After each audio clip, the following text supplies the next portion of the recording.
What's up, guys? Stimulus checks on a federal level to everybody in the nation. Social Security increased, child tax credits, whipping out student loan debt. All of these are starting to come back right before the elections. And we are hearing that support from both sides to get things done for the American people. This is your breaking news, stimulus check update and stimulus package update. We are hearing that the president's approval is plummeting. But we have over 3 million people that have signed a petition saying they would like to see $2,000 per month.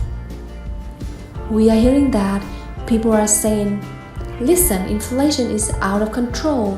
We need more assistance, but we don't want to add new money to the deck to cause even more inflation. But if there's money just sitting there from previous packages, which is the unused case, they can repurpose it and reallocate it towards other things like checks and other provisions. And we are hearing that, yes, Congress has the power of the purse, but the president does have the legal authority to repurpose existing funds and send them out to the people, and it has been done. Bernie Sanders is saying, Democrats Biden, change your ways if you want to win in the elections. Now also, child tax credits are coming back. Why racial justice organizations are calling on Congress to reinstate the enhanced child tax credit? And that is right, we are hearing that there is support from Republicans on this as well. So keep an eye out for child tax credits. Bernie Sanders and Elizabeth Warren want to pump up those Social Security checks by $200 per month.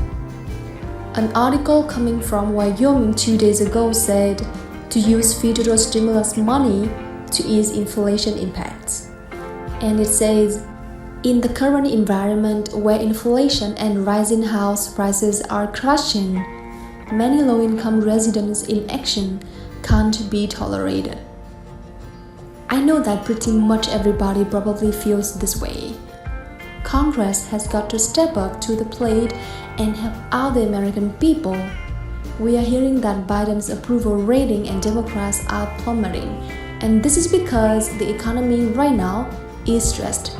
We need some sort of assistance, and people are saying there's inaction. They got to step up. And it says even those who earn a decent living are feeling the pressure. We feel it at the grocery store and the gas pumps. We feel that when we pay our monthly utility bills, when we go to pay our rent or property taxes.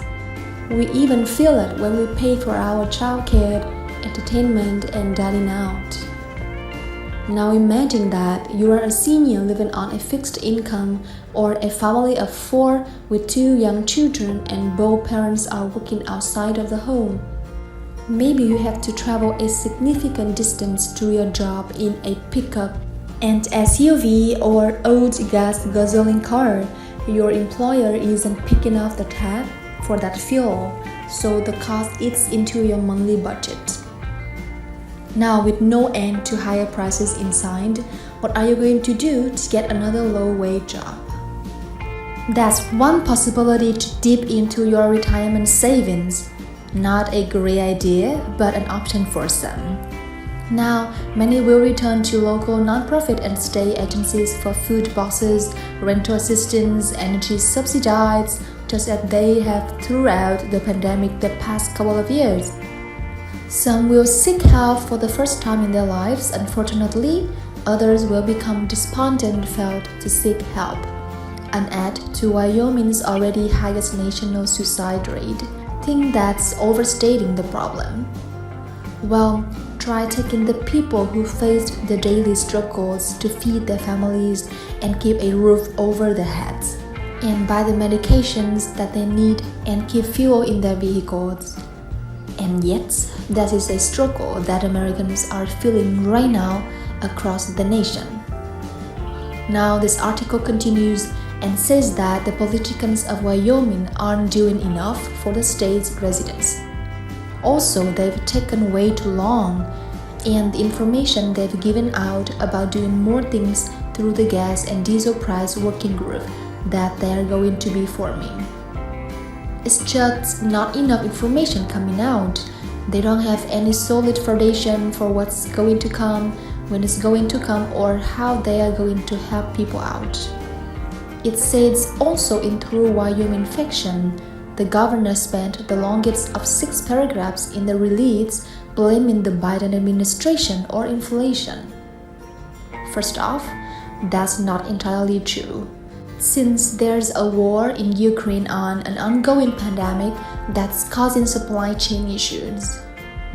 And those are factors that are playing a major role as well.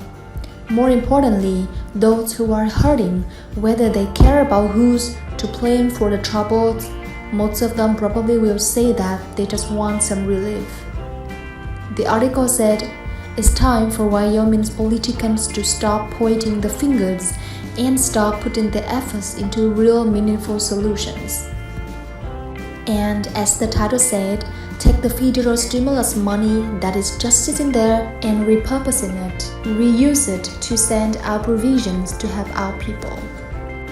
In addition to funneling money through the local nonprofits across the state, maybe it means expanding low-income energy assistance programs to have more people qualify. Maybe it's expanding the ability for more homeowners to use the Emergency Rental Assistance Program funds for delinquent mortgage payments. Maybe it's working with the Wyoming Business Council, which took the lead in distributing affordable CARES Act dollars earlier in the pandemic, or maybe it's time to temporarily suspend the state's fuel tax of 24 cents per gallon, replacing that lost revenue with the American Rescue Plan, saying, hey, take those federal funds and let's get back on track. Whatever state leaders decide, it needs to be done, and done soon. People have been waiting and hurting too long to let hundreds of millions of dollars just sit in the bank, while Wyoming residents suffering is both shameful and unacceptable. They've got hundreds of millions, but we've got hundreds of billions on a federal level. We are hearing about several different states' programs in Wyoming, and I am going to make sure that you know about all of them in the next video.